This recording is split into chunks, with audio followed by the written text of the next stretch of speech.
Hello, so today I'm going to be solving this fluid mechanics problem. So here we have a large tank of water and a pipe that flows out with a pump in the pipe. And here we're asked to find three things. We're asked to determine the volumetric flow rate of this system to show that the observation of fully turbulent flow was correct based on part A. And also, if the pump is 70% efficient, determine how much power must be supplied to the pump. All right, so first we're going to solve for the volumetric flow rate. So as you see here, I kind of written down the length of the pipe is 2 meters, diameter of the pipe 0.07 meters, which means the radius is 0.035 meters. And since this is a cast iron pipe, the roughness value is going to be 0.26 millimeters, but to keep everything flow the same, we're going to convert it to meters. So that would be 2.64 times 10 to the negative 4 meters. All right, let me fix this. All right, so first we need to find our friction factor. So in order to do that, we are, instead of using Reynolds number because we don't know velocity out of the pump, we are going to use the roughness over the diameter. It's going to be 2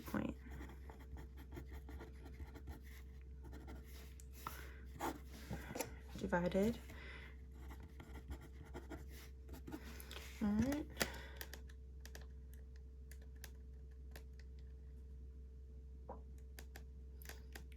Okay.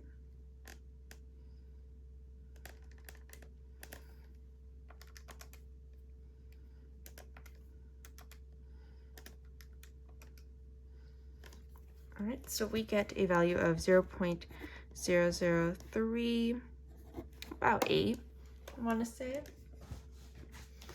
So then we are going to go over to our Moody diagram. I'm going to try to include this in here. So as you can see, in the problem, it indicates that the flow within the pipe is fully turbulent. So here is wholly turbulent flow, and this line indicates when turbulent flow in the pipe starts. So as we move over to the right of the line, we know that the flow in the pipe is going to be fully turbulent. So since our roughness over our diameter values are over here, we can find our friction factor value just from finding the right about there. And if we follow it to the friction factor, we get our friction factor to be about 0.027. This is kind of just like guesstimating. It's kind of hard to see that small, so just a pretty rough guesstimate. All right, so now what we're going to do is we're going to use our energy equations. So in order to do this, we have to establish 2 points. So I'm going to do point 1 up here, and this symbol right here just means that the water is open to atmospheric pressure. And then I'm going to do point 2 right about here where the water flow would be going out. So the equation is P1 over gamma plus V1 squared over 2G plus the height at point 1 plus our head gain in the pump. That's going to be equal to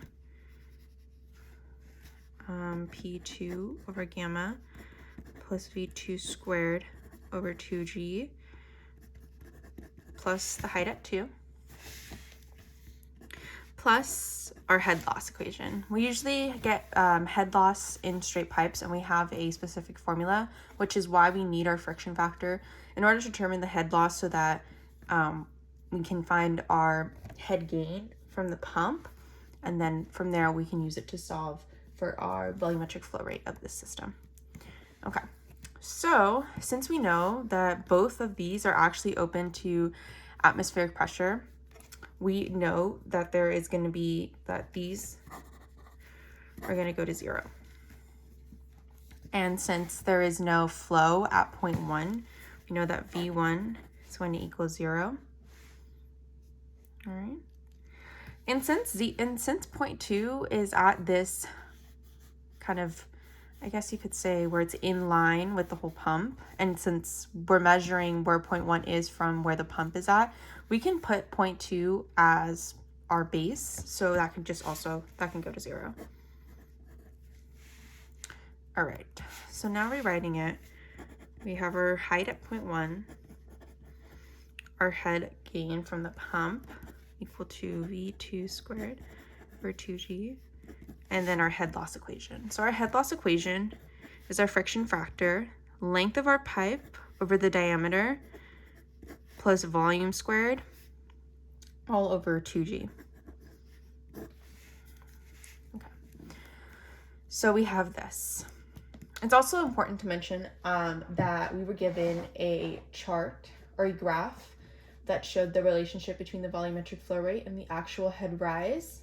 So from that, we were given the equation, write it off to the side, that HP equals to 20 minus 2000 Q squared, and Q being our volumetric flow rate. So we can actually use this to help us find Q. Since we don't have our volume, or our velocity, excuse me, we're going to need to use this. So once we find this equation, we can set them equal to each other, HP and HP, and we can solve for Q from there. All right, so moving everything over.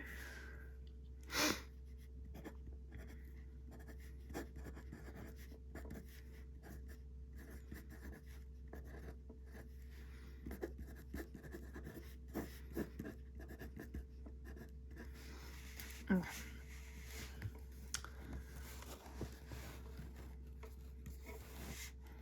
So from here, it's safe to say that V and V2 and V are going to be the same velocity, because it's just, you know, the friction, the head loss from the pipe, and velocity, the water is going to be coming out of the pipe due to the pump. So it's just going to be the same velocity. So we can set V2 equal to V.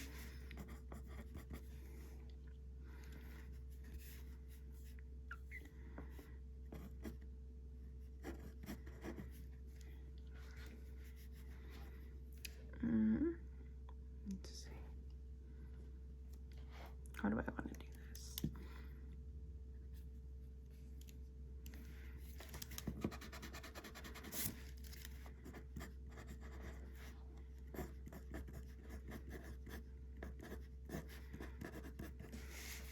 Okay.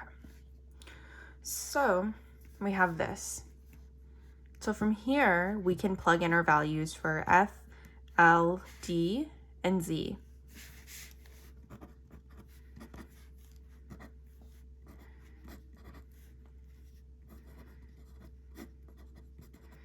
Right, so first we're going to do 2 times our velocity over 2 times our gravity, which is 9.8 meters per second squared, multiplied by 1 plus our friction factor, which is 0.027, multiplied by our length, which is 2.0 meters, and our diameter, which is 0.07 meters, minus our Z value, or height, at 0.1, which is 6 meters. All right, so now we're going to solve for this.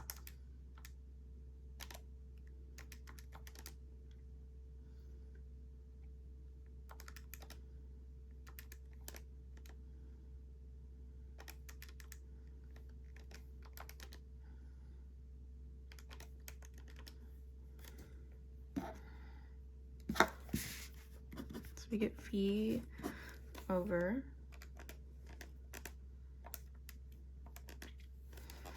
19.6 meters per second squared. And this turns into 1.7714 minus our 6 meters. Okay. So again, we can then just divide this by this, and then we can get our equation.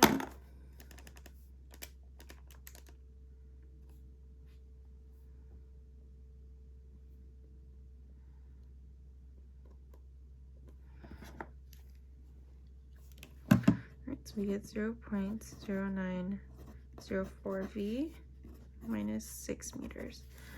All right, so we run into the problem here where we need Q. We need our Q value in order to solve for the volumetric flow rate. We don't have our V, so what we can do is actually use the equation to solve for volumetric flow rate. So that is Q equals volume times area. And since we need to solve for V, we need to substitute in for V. Sorry, it's not VA, it's V over A. Okay. All right, so V equals Q. All right. So now,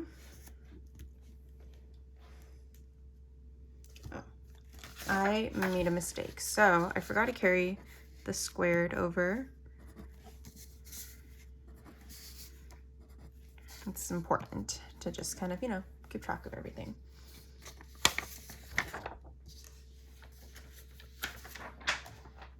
All right, so now substituting in, we have HP equals 0.0904 QA squared minus 6. So we actually do have a area of the pipe is actually just going to equal pi r squared. Area of the pipe equals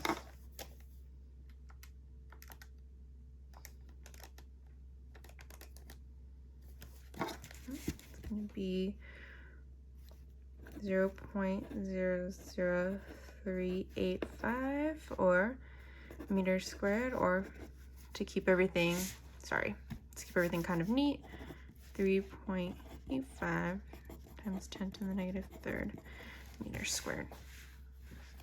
All right, so now we can plug this in to our area.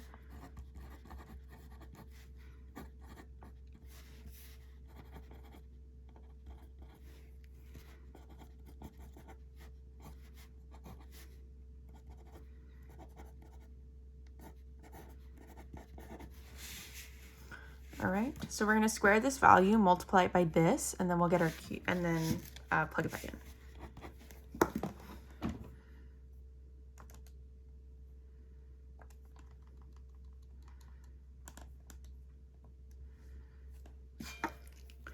Right, so we get 1.339 times 10 to the negative 6 Q squared minus 6. So as I said earlier, the relationship between the volumetric flow rate and the actual head rise is HP equals to 20 minus 2,000 Q. Sorry, not G, Q squared. All right, so we can actually set these equal to each other so that we can solve for Q. So I do 1 point.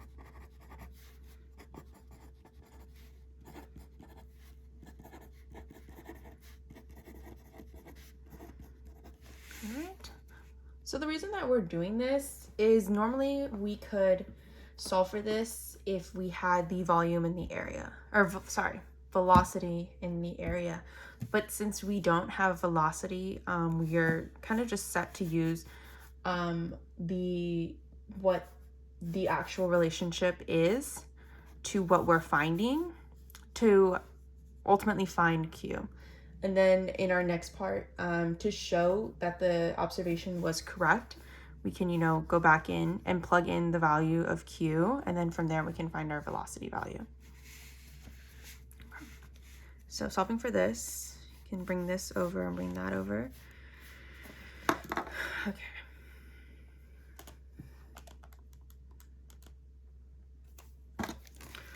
So adding this to this, it's going to just be around 2,000 q squared equals to 26.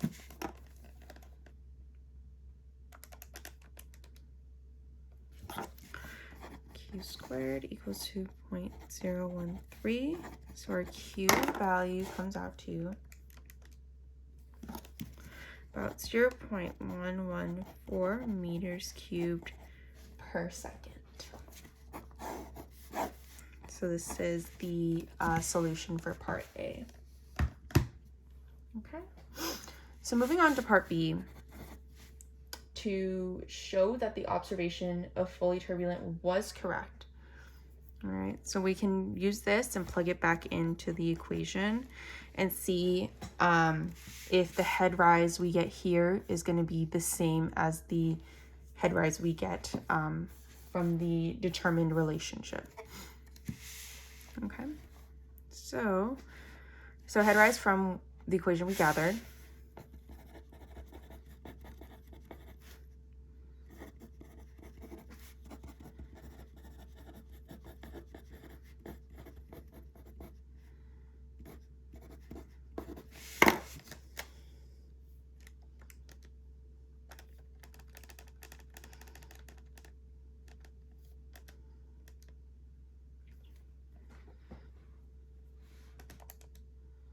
All right, so for this, actually get a -6 value. Since this value is so minuscule, it doesn't really have an effect. It comes out to be -5.99, so rounding it up, it'd be about 6 meters of head loss, which makes sense just because, you know, we are starting from the top and going down, setting this at 0, and it's just a 6 meter gap.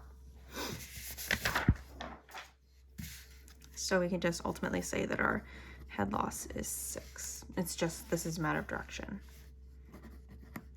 So then plugging it into the given or established relationship between the volumetric flow rate and the actual head rise.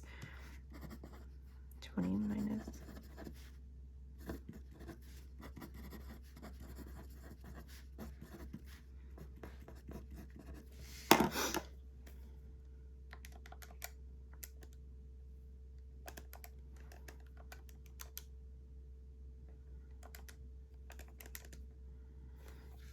So again, we get a negative value of 5.99, which ultimately just equals -6 meters. So it turns out that our observation of turbulent flow rate for the system was correct. So from here, we can actually go ahead and solve for V. So Q equals V over A. So V equals QA, which then equals 0.114.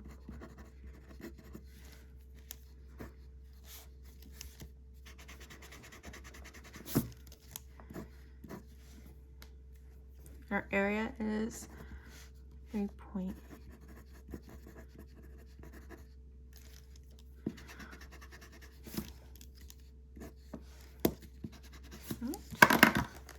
So this value is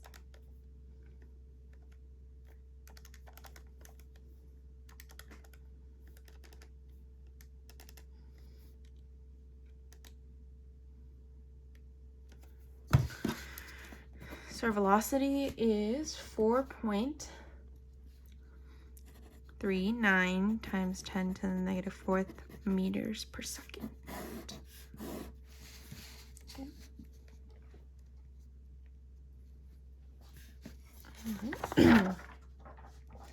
All right, so now moving on to our last part of the problem, which is if the pump is 70% efficient, determine how much power must be supplied to the pump.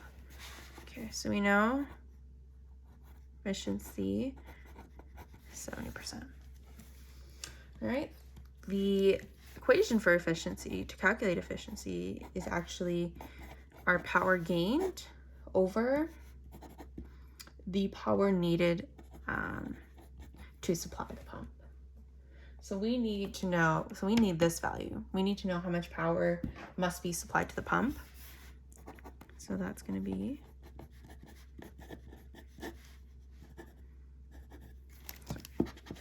getting kind of messy. All right. So our power gained equation is actually gamma Q times our head rise, all divided by our efficiency. So gamma for water is 9.80 kilonewtons per meter cubed, multiplied by Q, which we got was 0.114 meters cubed per second, times our head rise, which is 6 meters, all divided by our efficiency. Right. For this value, we get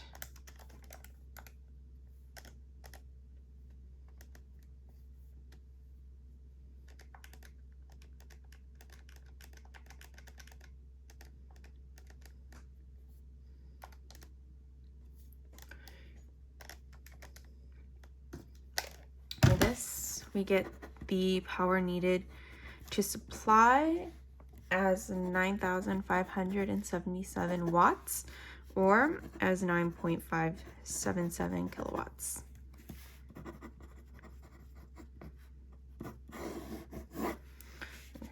So the reason why we used this equation is because we know the power gained, because we found the value Q, we found our volumetric flow rate, we found our head rise, and this is kind of already an established value. And then so the problem was asking to find how much power needed to be supplied.